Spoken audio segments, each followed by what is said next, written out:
En ce jour de la célébration des ponts de culture, d'abord de me présenter, je suis Brahim Ben Youssef, urbaniste, sociologue, président de l'Observatoire Espace et Société Canada.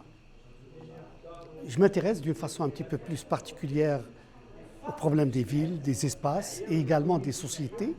Je m'intéresse également au phénomène de mobilité de l'homme dans l'espace et je me concentre d'une façon un petit peu plus attentive au problème de la diversité et de l'immigration.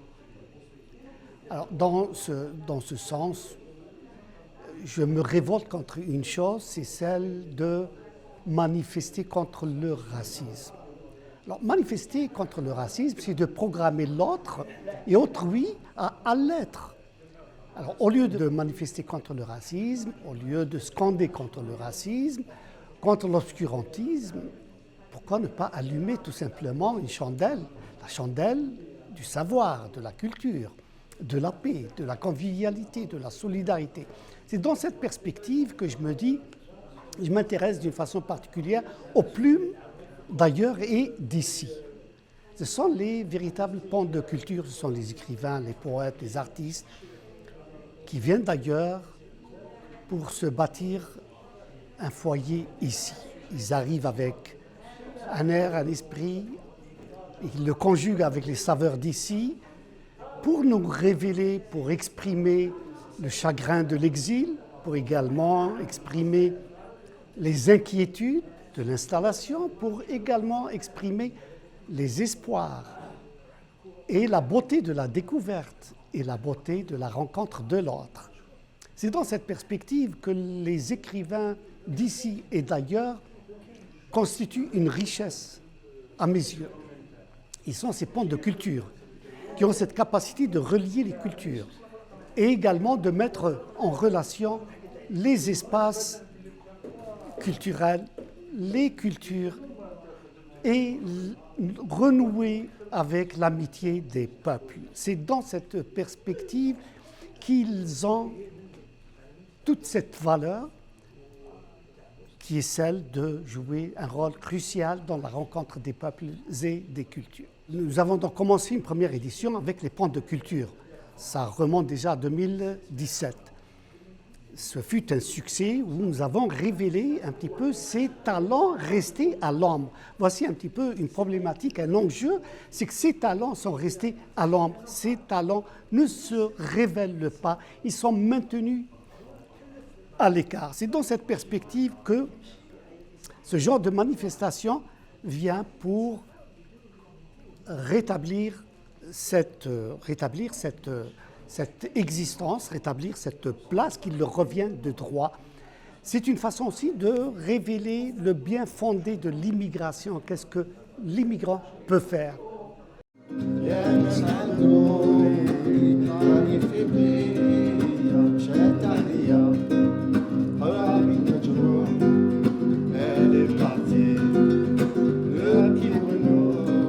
C'est une façon aussi de promouvoir la solidarité des peuples et dans une perspective constructive et collaborative. Alors, ils ne sont pas, malheureusement, ces écrivains n'existent pas dans les bibliothèques du Québec. Ils n'existent pas dans la conscience du Québec. Ils n'existent pas dans les médias du Québec. C'est ce qui me révolte davantage. C'est pour cela que j'ai organisé donc les ponts de culture qui fut un succès et où nous avons essayé de révéler du mieux que l'on pouvait ces écrivains d'ici et d'ailleurs. Il y avait de tous les pays, d'Algérie, du Maroc, de la Tunisie, d'Haïti, de l'Afrique, de l'Amérique latine, etc. Nous l'avons suivi, voilà 2 ans, du Salon du Livre de la Diaspora. Le Salon du Livre de la Diaspora, c'est un espace pour révéler ces écrivains, pour également créer un espace d'échange et de réseautage, et également pour exposer ces œuvres qui sont très importantes, très intéressantes, qui, comme je viens de le dire, expriment à la fois le chagrin de l'exil et l'espoir de la découverte et l'amour de la rencontre. c'est beaucoup d'écrivains, beaucoup d'artistes et qui manifestent une présence très constructive et très forte, très impressionnante. Et c'est dans cette perspective que je dis au Québec, voici une façon comment l'immigrant contribue à la prospérité culturelle du Québec. Ce sont des écrivains de langue française. Vous ne pouvez pas trouver meilleur que ces écrivains, que cette élite, pour consolider la présence du français, qui en souffre d'ailleurs.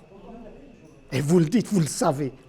En voici une source qui honore cette langue à laquelle vous tenez tant et qui contribue également à sa renaissance et à son progrès, à sa prospérité.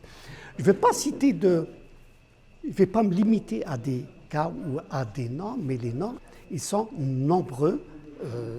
Et ce qui est beau, c'est que cette élite ne cesse d'augmenter en nombre parce qu'il y a encore beaucoup qui arrivent au fur et à mesure. Il y a d'autres qui se révèlent de nouveau parmi les nouvelles générations. Je vous renvoie peut-être, juste à titre d'exemple, à mon livre « Pente de culture » qui lui-même un mini-recueil de ce que j'ai pu d'une façon très rapide recueillir comme témoignages et comme sur les écrivains, artistes. Vous allez voir le nombre d'Algériens, les noms qui y figurent et qui sont nombreux et dont les talents sont impressionnants et dont l'écriture, elle est fascinante et dont le sens de la créativité, il est extraordinaire et hautement appréciable.